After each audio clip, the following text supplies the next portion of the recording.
Hello दोस्तों, इस video में समझेंगे इकोनॉमिक्स। और इसमें टॉपिक है, बहुत सारा इसमें टॉपिक लिया गया है। जैसे में अर्थशास्त्र की महत्वपूर्ण शब्दावली यानी कि वर्ड्स लिया गया है। जैसे में पेपर में, टीवी में, न्यूज़ में देखते होंगे आप लोग, विनिवेश क्या होता है, निवेश क्या होता है, होलसेलर क्या होता है, कोर सेक्टर सुने होंगे, लेआउट क्या होता है यानी कि छटनी क्या होता है, टैरिफ क्या होता है, हवाला बाजार सुने होंगे, एमएसपी क्या होता है, अधिग्रहण किसी चीज़ को कर लिया जाता है क्या होता है, नीलामी क्या होता है, assembler, boom, dumping, anti dumping, ये सब होता है। बहुत सारा इसमें वर्ड लिया गया है, 33-34 इसमें वर्ड है। और अक्सर एग्जाम में क्वेश्चन पूछा जाता है, पीसीएस एग्जाम से लेके एसएससी रेलवे सब में पूछा जाता है ये। आइए समझते हैं, यह इकोनॉमिक्स का टॉपिक है। ये एक एक करके ये खत्म हो जाएगा। आइए समझते हैं। देखिए, डंपिंग समझते हैं। डंपिंग डंपिंग किसे कहते हैं? डंपिंग का अभिप्राय किसी देश के निर्माता द्वारा उत्पाद को या तो इसकी घरेलू कीमत से नीचे या उत्पादन लागत से कम कीमत पर किसी दूसरे देश में निर्यात करने से है। आइए सिंपल वर्ड में समझते हैं। देखिए, भारत में कोई सामान बना, जिसका कीमत है 500 रुपया, और वह भारत में नहीं बिका, तो वह क्या हुआ कि दूसरे देश में चला गया। मान लिया कि अमेरिका में चला गया, यह 500 वाला सामान है और अमेरिका में 300 में बेच दिया। यही सामान 300 में बेच दिया, यानी कि 500 में तो इसका बेचने का तरीका है, लेकिन 300 रुपया खर्चा ही लगा। 300 रुपया इसका खर्च ही लगा, 300 रुपया। और जाके वह अमेरिका में बेच दिया 300 में, और वहाँ के अमेरिका में कीमत इसका 1000 रुपया है और 300 में भारत में बेच दिया ये। तो ये समझिए कि यही डंपिंग होता है, यानी किसी देश में दूसरे देश के यानी कि सामान को नीचे दिखाना और अपना सामान जाके दूसरे देश में बेच देना, यही होता है डंपिंग होता है। और उस देश में प्रतिस्पर्धा उस देश का कंपनी करना भारतीय कंपनी के सामने, तो यही होता है डंपिंग होता है। और ऊपर से जो टैक्स लगा देगा अमेरिका इसके ऊपर, यही होता है एंटी डंपिंग होता है। ये समझ गए? एक बार और समझिए कि भारत में कोई सामान का निर्माण हुआ और महंगाई के चलते यहाँ पर बिक्री वो नहीं हुआ, कुछ हुआ नहीं हुआ, और वही सामान भारत के बदले दूसरे देशों में चला जाए तो उस कम कीमत पर वहाँ बेच दे, यही होता है डंपिंग होता है ये। और वहाँ की कंपनी को नीचे दिखाना, यही होता है डंपिंग होता है। और वहाँ की कंपनी यानी वहाँ का सरकार के द्वारा भारतीय सामान पर जब टैक्स मार देगा उस पर, तो एंटी डंपिंग बोलते हैं उसे। तो ये डंपिंग समझ गई है। अब आगे देखिए, इसका उदाहरण है, कोई निर्माता कंपनी यूएसए यानी कि अमेरिका में टेलीविज़न को घरेलू स्तर पर $500 में बेचता है। ये $500 में बेचता है ये, और प्रत्येक को बनाने में उन्हें $300 का खर्च आता है। $300 का खर्च आया और $500 में बेचा वो, और उसे जो उसे फ्रांस में 250 में ही बेच दिया, $250 में ही बेच दिया, $250 में बेच दिया, $250 में बेच दिया ये, जिसे संभावित रूप से डंपिंग के रूप में वर्गीकृत किया जा सकता है। अमेरिका निर्माता न केवल अमेरिका में पेशकश की कीमतों से कम कीमत पर टीवी बेच रहा है, बल्कि उन्हें उत्पादन की वास्तविक लागत से कम नुकसान पर बेच रहा है वो। यह संभावित रूप से फ्रांसीसी टेलीविज़न निर्माताओं को नुकसान पहुंचाएगा, जो प्रतिस्पर्धा नहीं कर सकता है, यानी कि वहाँ की कंपनी को यह अमेरिकन कंपनी खा जाएगा ये। जैसे में कोई भारत का है सामान है, 1200 मानिए पंखा है, 1200 का पंखा है ये, और दूसरे देश में बेच दिया 1000 में। जो दूसरे देश में बिक रहा है वो 1500 में बेच रहा है, और भारत में वह 1200 बिक रहा है और उस देश में 1000 में बेच देना है दूसरे देश में। तो समझ रहे कि डंपिंग हो गया ये। हाहाकार मच जाएगा कि वही सामान मिल रहा है 1000 में, तो क्यों नहीं 1000 वाले ले। तो वहाँ की कंपनी कंपटीशन करने लगी इससे, और वहाँ की कंपनी वो गिर जाएगी कि यार भारत वाला कैसे ऐसे बना दिया। और उसी पर जो सरकार के द्वारा जो टैक्स लगा दिया जाएगा, अतिरिक्त शुल्क लगा दिया जाएगा, वही होता है एंटी डंपिंग होता है ये। अब समझ में आ गया होगा। अब समझिए एंटी डंपिंग क्या होता है, ड्यूटी क्या होता है ये। किसी भी सामान के आयात पर अतिरिक्त आयात शुल्क यानी एंटी डंपिंग ड्यूटी तब लगाई जाती है जब आयात होने वाले सामान की कीमत घरेलू बाजार में लगाए गए समान मूल्य से कम होती है। इससे आयात करने वाले देश की घरेलू इंडस्ट्री को नुकसान होती है, यानी कि जिस देश में जा रहा है वो सामान, उस देश की घरेलू इंडस्ट्रीज को बहुत नुकसान होता है कि कैसे वो इतना कम सामान में, इतना कम कीमत में वो ले आया वो। इसी के ऊपर एंटी डंपिंग ड्यूटी लगा दिया जाता है, एक्स्ट्रा शुल्क लगा दिया जाता है, वही होता है एंटी डंपिंग ड्यूटी। ज़्यादा डंपिंग ड्यूटी नहीं लगा सकता क्योंकि WTO के अनुसार नहीं लगा सकता है, क्योंकि उसका नज़र हर दुनिया के जो उसका मेंबर है हर देश के ऊपर नज़र रहता है, तो कुछ सामान पर यह लगाया जाता है। आइए आगे समझते हैं सब्सिडी क्या होता है। सब्सिडी किसी आर्थिक या सामाजिक नीति को बढ़ाने के लिए दी गई वित्तीय सहायता को सब्सिडी कहते हैं। जैसे आमतौर पर यह सरकार के द्वारा लगाया जाता है। जैसे में गैस लेते होंगे तो उसमें कुछ छूट देता है, आपको 78 या 80 रुपये देता होगा अभी गैस में। जैसे में खाद लेते होंगे या एग्रीकल्चर का सामान लेते होंगे तो उस पर छूट होगा। जैसे में टैक्स छूट होगा, बिना ब्याज के सीधे पैसे देना, ऋण देना, ये सब होता है, इस पर आपको सब्सिडी दिया जाता है। अब एक और टॉपिक है टैरिफ। किसी वस्तुओं के आयात पर लगने वाली ड्यूटी को टैरिफ बोलते हैं। किसी वस्तु कोई आ रहा है दूसरे देश से तो उस पर लगने वाली ड्यूटी को टैरिफ बोलते हैं।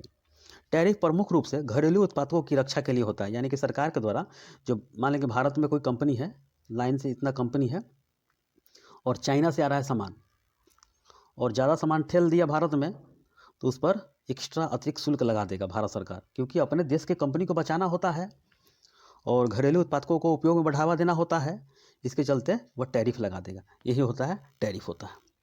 अब देखिए एक और टॉपिक है बूम।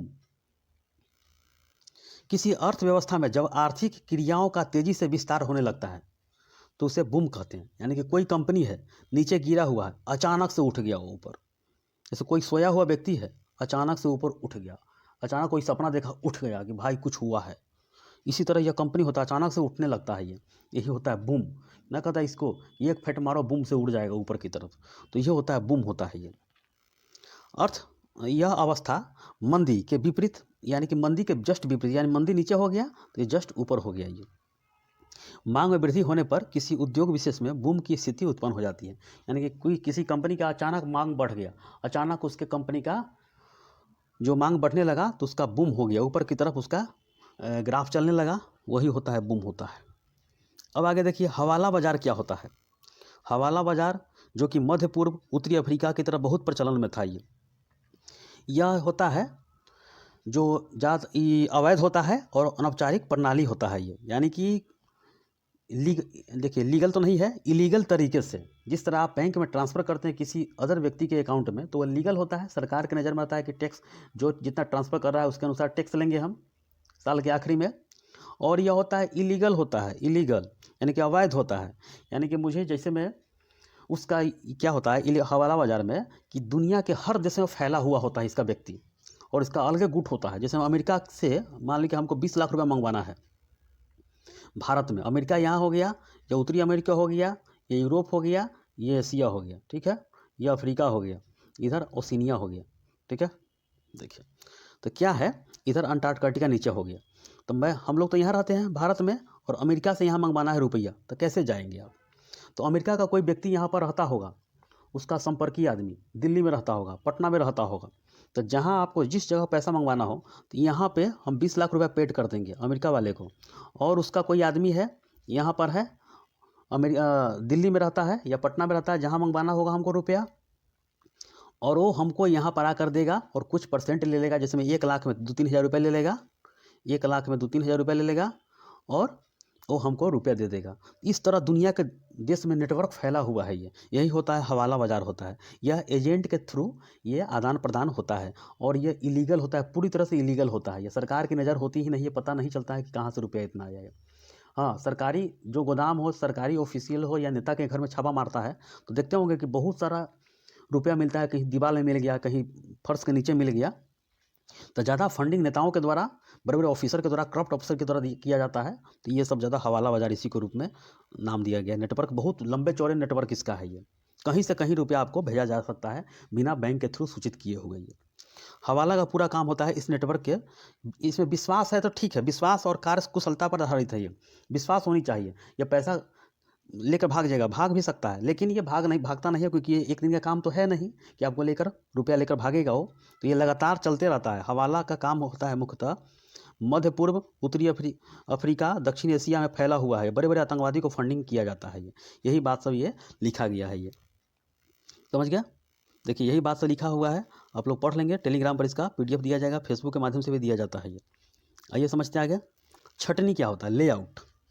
छटनी होता है कि जब किसी कंपनी के सीमांत राजस्व, यानी कि उसका जो सीमांत होता है, सीमांत राजस्व के गिरावट आती है और लगातार घाटा होने लगता है, तो उसे उस कंपनी में जो कर्मचारी को हटा दिया जाता है, यानी कि छांट दिया जाता है, यानी कि छटनी हो जाता है, उसे लेआउट बोलते हैं ये।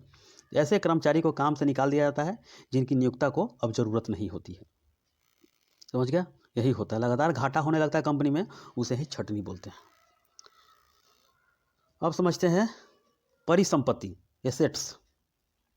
किसी कंपनी या व्यक्ति के सभी प्रकार के चल या अचल संपत्तियों का योग होता है परिसंपत्ति, यानी कि चलने वाला, यानी कि आपका मूर्त और अमूर्त भावनात्मक वाला, चाहे कोई भी हो, परिसंपत्ति हो, सबका जो योग होता है यही होता है परिसंपत्ति होता है।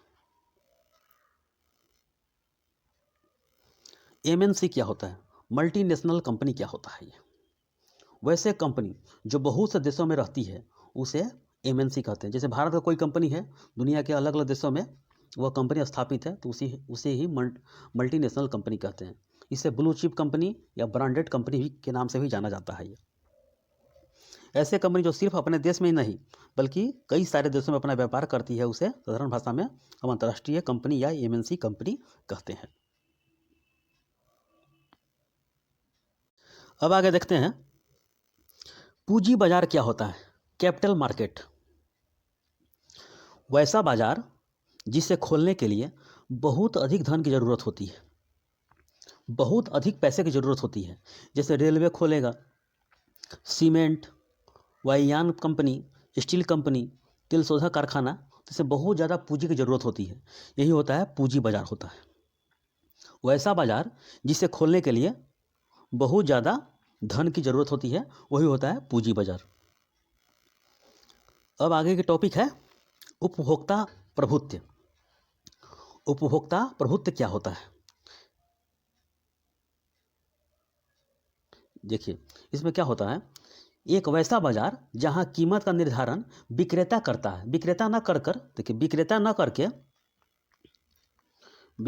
करके क्रेता करता है। जो खरीदने वाला होता है वो करता है। वो कैसे करता है? अपना जो उसका पैसा उसके पास कितना है उसके हिसाब से वो अपना सामान खरीदेगा, तो ही होता है क्रेता। तो जहां कीमत का निर्धारण विक्रेता न करके क्रेता करता है, समझ गए, वही होता है उपभोक्ता प्रभुत्व होता है। इसका एक क्वेश्चन लिया गया है, देखिए, ये पूछा गया एग्जाम में। उपभोक्ता प्रभुत्व का अर्थ क्या होता है? उपभोक्ता अपनी आय को इच्छा अनुसार व्यय करने के लिए स्वतंत्र है, यानी कि अपने जो उसके पास आय कितना है तो उसका पास इच्छा कितना है, वो कितना पे कर सकता है, वही होता है उपभोक्ता प्रभुत्व होता है। यानी कि उपभोक्ता हुए और कितना रुपया मेरे पास है, हम कितना खर्च कर सकते हैं, यही होता है उपभोक्ता प्रभुत्व होता है। समझ गए? अब आगे देखते हैं। देखिए, अब समझते हैं संप्राप्ति। इसी को टर्न ओवर कहते हैं या बिक्री कहते हैं या कारोबार कहते हैं। किसी उद्योग या धंधे से होने वाले समस्त लाभ को संप्राप्ति कहते हैं। किसी उद्योग या धंधे से होने वाले समस्त लाभ को, यानी कि कोई कंपनी है उससे जितना लाभ होता है समस्त लाभ को संप्राप्ति कहते हैं। इसको इंग्लिश में टर्नओवर कहते हैं। समझ गए? अब आगे देखिए, निवेश क्या होता है? इन्वेस्टमेंट क्या होता है? देखिए, एक वस्तु, यानी कि निवेश मतलब निवेश, किसी कंपनी में हम पैसा लगा रहे हैं तो निवेश यानी कि लाभ के माध्यम से पैसा लगा रहे हैं, वही निवेश होता है। कितना रुपया निवेश कर रहे हैं? देखिए, एक वस्तु, संपत्ति, उत्पाद या कोई अन्य संपत्ति है जिसे भविष्य में आय उत्पन्न करने के लिए खरीदा या उपयोग किया जाता है। एक निवेश किसी भी प्रकार की खरीद हो सकती है, जैसे स्टॉक संपत्ति, यानी कि स्टॉक होता है, संपत्ति यानी कि स्टॉक एक्सचेंज जो होता है शेयर मार्केट में, या संपत्ति कोई ज़मीन खरीद लिया, घर खरीद लिया, व्यवसाय किया, यह होता है। निवेशित संपत्ति का अधिकतर उपयोग नहीं किया जाता है, बल्कि भविष्य की संपत्ति बनाने के लिए रखा जाता है। तो निवेश, जिस चीज़ में आप इन्वेस्टमेंट कर रहे हैं वो होता है आपका निवेश होता है। भविष्य में लाभ कमाने के उद्देश्य से आप निवेश कर रहे होता है। अब देखिए, दिस इन्वेस्टमेंट होता है, ये विनिवेश कहते हैं इसे। वो तो निवेश समझ लिए, और विनिवेश कहते हैं, दिस इन्वेस्टमेंट होता है। सरकारी संपत्ति को निजी हाथ में बेच देना, यानी कि अक्सर देखिए, अक्सर आप पेपर में हो, टीवी में हो, न्यूज में हो, या सरकार के द्वारा मुंह से सुनते होंगे आप कि सरकारी संपत्ति को निजी हाथ में बेचना। देखिए, सरकारी संपत्ति को बेचा नहीं, उसका शेयर कुछ % बेच दिया। लोगों को बहुत भ्रम में डाला जाता है। जैसे मंच पर देखते होंगे नेताओं को भाषण करते हुए कि सरकारी, जैसे में एंटी पार्टी वाले ज़्यादातर वही तो करता ही है कि मुद्दा उठाता है, तो सरकारी संपत्ति निजी हाथ में चला गया। अरे निजी हाथ में नहीं गया, वो ओनली उसका शेयर गया, शेयर % गया, कुछ %, 1% या 2% या 5% या देखिए 49% तक जा सकता है। 51 पर 50% ज़्यादा नहीं जा सकता है, क्योंकि उसको शेयर कमाना है और शेयर के माध्यम से वो पैसा कमाती है। समझ गए? यही होता है ये। और शेयर के माध्यम से बहुत सारे सरकार ने धन इकट्ठा भी कर लिया है। तो यही होता है, सरकारी संपत्ति को निजी हाथ में बेच देना विनिवेश कहलाता है। ये समझ गए? देखिए, अर्थात सार्वजनिक कंपनी के शेयर 49% तक निजी हाथ में सौंप देती है तथा 51% अपने हाथ में रखती है। यही होता है, विनिवेश होता है।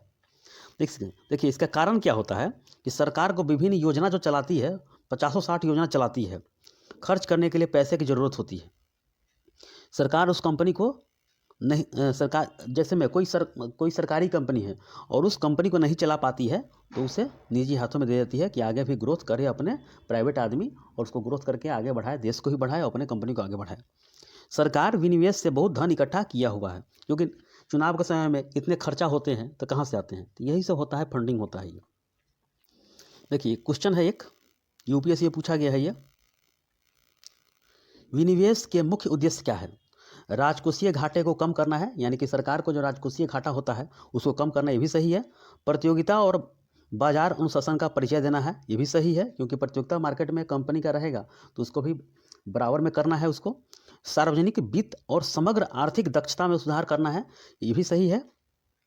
और समक्षता का निर्माण करने और उनके अनुसंधान और विकास को मजबूत करना, ये चारों सही है, यानी कि 1, 2, 3, 4 चारों सही है। ये होता है विनिवेश का अर्थ होता है ये।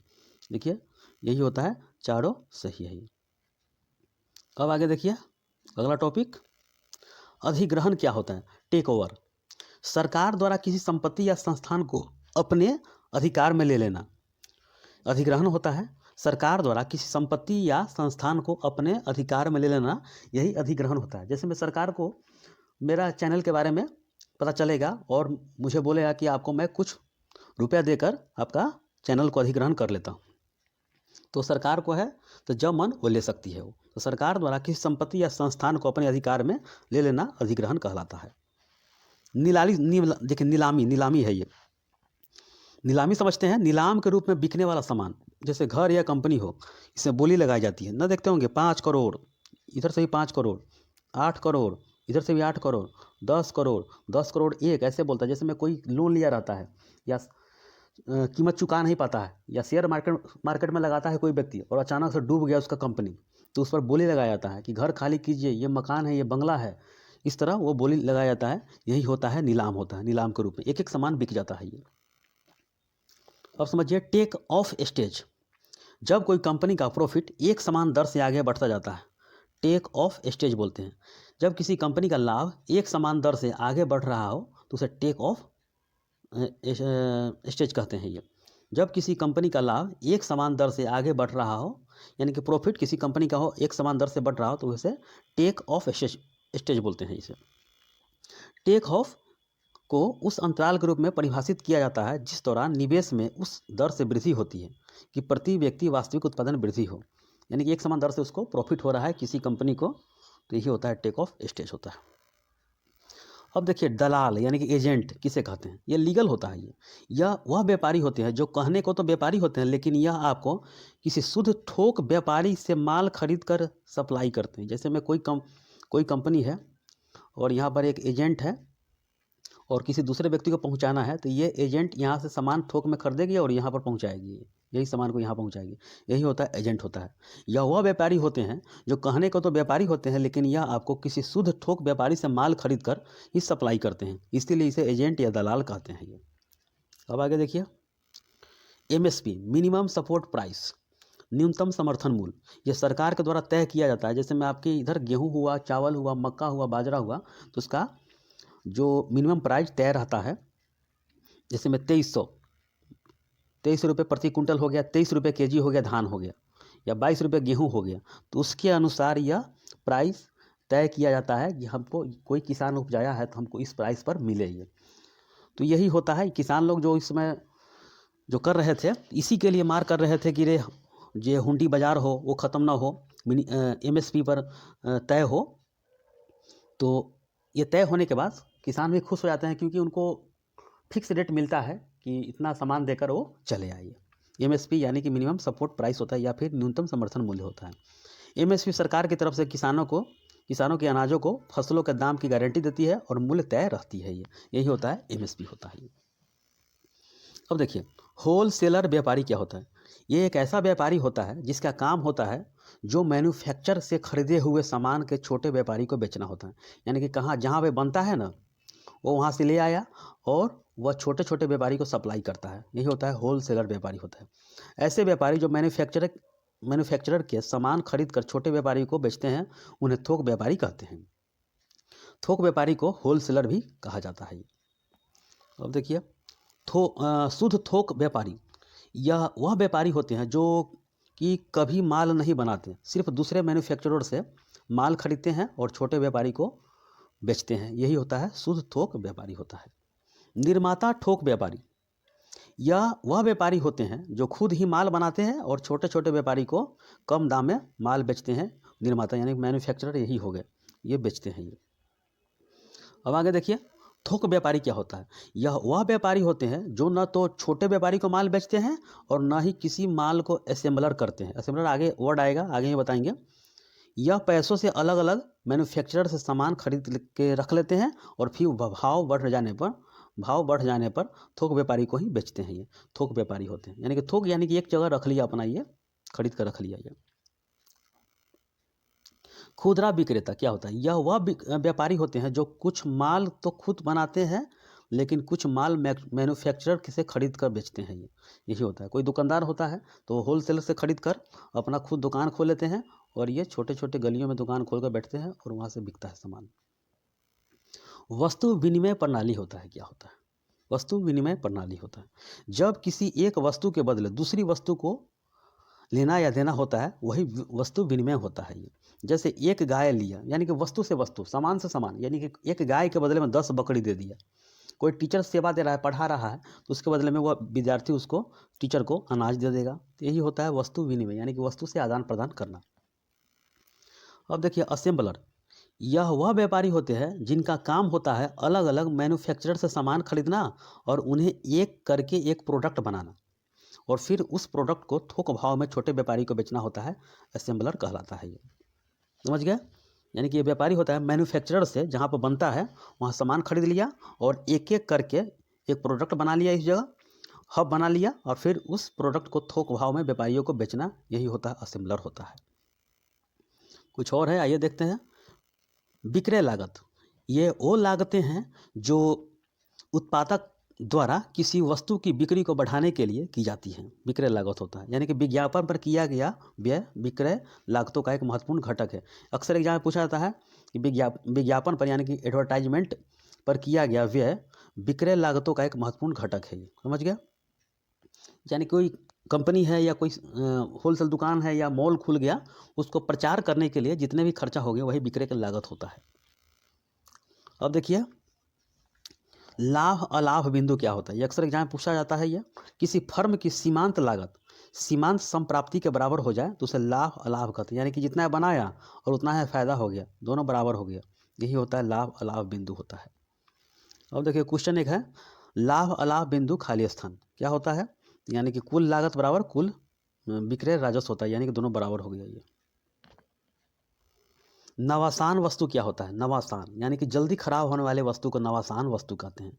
यह अल्पकालीन होता है। जैसे में दूध, फल, सब्जी, ये जल्दी खराब हो जाता है, इसे नवासान वस्तु बोलते हैं। कुछ और है, ये देखते हैं। कोर सेक्टर, यह 8 प्रकार के होता है, याद कर लीजिएगा। वैसा उद्योग जो अन्य उद्योगों को प्रारंभ करने के लिए, यानी कि शुरू करने के लिए ज़रूरत होती है। इन 8 चीज़ों को ज़रूरत होती है। कोई भी सेक्टर खुलता है, कोई भी कंपनी खुलता है, चाहे कुछ भी खोलेगा, तो ये 8 चीज़ों को ज़रूरत होती है।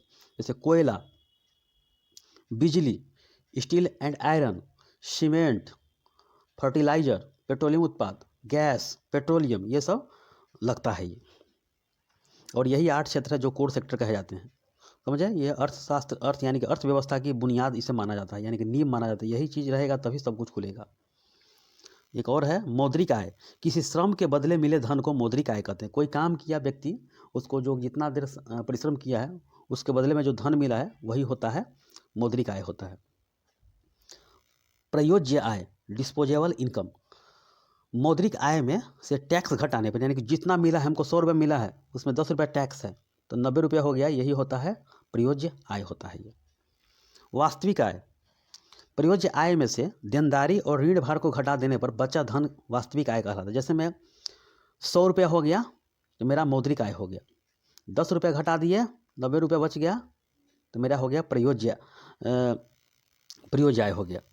और इसमें हम जैसे मैं 40 रुपये कर्जा किसी से लिए होंगे तो 40 रुपये घटा देंगे तो 50 हो गया, तो 50 क्या हो गया, आपका वास्तविक आय हो गया। यही होता है वास्तविक, रियल इनकम होता है। एक लास्ट है राष्ट्रीय आय। क्या होता है, मैंने आपको सब बता दिया हूँ लेकिन फिर भी समझ लीजिए। नेशनल इनकम क्या होता है, किसी देश के भीतर सभी घटकों जैसे सरकारी या निजी कंपनी से मिलने वाली कुल आय के योग को राष्ट्रीय आय कहते हैं। जैसे राष्ट्रीय आय बराबर NNP, net national product, minus अप्रत्यक्ष कर होता है। यही होता है आपका राष्ट्रीय आय होता है। तो ये आपका सारा का सारा जितना शब्दावली आता है इकोनॉमिक्स में वो ख़त्म हो चुका है। आप इसको रिवीजन बार बार कीजिए। और ये करीब करीब 50 के ऊपर इकोनॉमिक्स का बन चुका है और इसके बाद 1-2 टॉपिक और है, इसके बाद इकोनॉमिक्स ख़त्म हो जाएगा। तो ठीक है, इस वीडियो में इतना ही। धन्यवाद।